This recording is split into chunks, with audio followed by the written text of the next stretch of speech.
ओम नमो भगवते वासुदेवाय। देखिए, महाभारत के शांति पर्व में मित्रता के ऊपर एक बहुत बड़ा शिक्षाप्रद प्रसंग आया है। इस मित्र के संबंध में जो प्रसंग है यह अति शिक्षाप्रद है। इसे सुनकर बहुत शिक्षा मिलती है और जीवन में बहुत ही लाभ मिलता है। सुनिए। महाभारत ग्रंथ हमारा एक प्राचीन और अति शिक्षाप्रद ग्रंथ है, जिसमें हर श्लोक तथा हर लाइन शिक्षा से भरी पड़ी है। मित्र का रिश्ता एक ऐसा रिश्ता होता है जो चिरकाल के लिए होता है, और मित्र से अपने जीवन की किसी बात का पर्दा भी नहीं होता।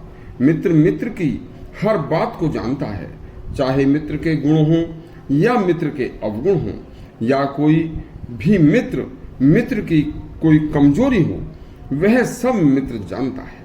इसलिए हमारे ग्रंथों में इस रिश्ते को अपनाने के लिए चिरकाल तक खूब विचार करके जिसे मित्र बनाने जा रहे हो उसे अच्छी तरह परख कर ही मित्र बनाना चाहिए।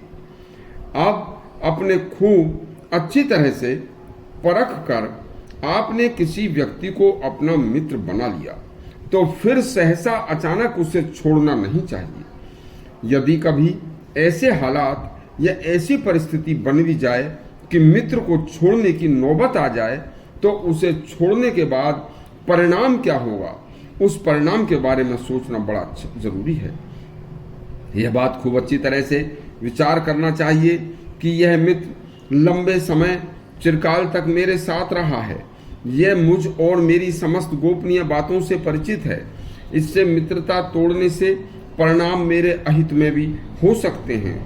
इसे खूब अच्छी तरह से चिरकाल तक विचार करने के बाद बनाया मित्र चिरकाल तक ही टिक सकता है।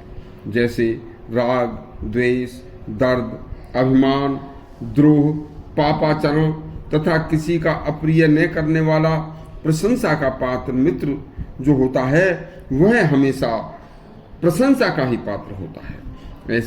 ऐसे मित्र को जो चिरकाल तक बड़े बूढ़ों की सेवा व उनका आदर सत्कार करने वाला, चिरकाल तक धर्म का पालन करने वाला, विद्वानों का संग करने वाला, शिष्ट सज्जन पुरुषों की सेवा करने वाला, मन को वश में रखने वाला, धर्मोपदेश करने वाले पुरुषों का यदि कोई प्रश्न हो तो उसे अच्छी तरह से देर तक सोच विचार करके उसका उत्तर देने वाला, सभी का सम्मान करने वाला, भूल से भी कभी कोई गलती हो जाए तो उसका पश्चाताप करने वाला व्यक्ति यदि मित्र बनाया जाए तो ऐसा मित्र एक परम मित्र तथा सच्चा मित्र, सफल मित्र होता है।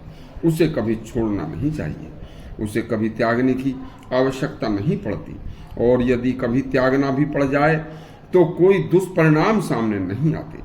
और वह मित्र उस ऐसे गुणों वाले मित्र को छोड़कर स्वयं पश्चाताप करता है, क्योंकि मित्र विपत्ति में भी साथी और कष्ट आने पर कष्ट में बराबर का भागीदार होता है। सच्चा मित्र पुत्र की तरह मित्र की आत्मा होता है। इसे शास्त्रों में विद्वानों का कथन है कि मित्र बनाने का कार्य अति विशिष्ट कार्य है। इस कार्य को खूब अच्छी तरह से विचार करके लंबे समय के लिए लंबे समय तक ही परख कर करना चाहिए। यदि आपको यह मित्र के ऊपर महाभारत के शांति पर्व का प्रसंग अच्छा लगा हो तो हमारा चैनल सब्सक्राइब करें और बेल आइकन दबाएं। धन्यवाद।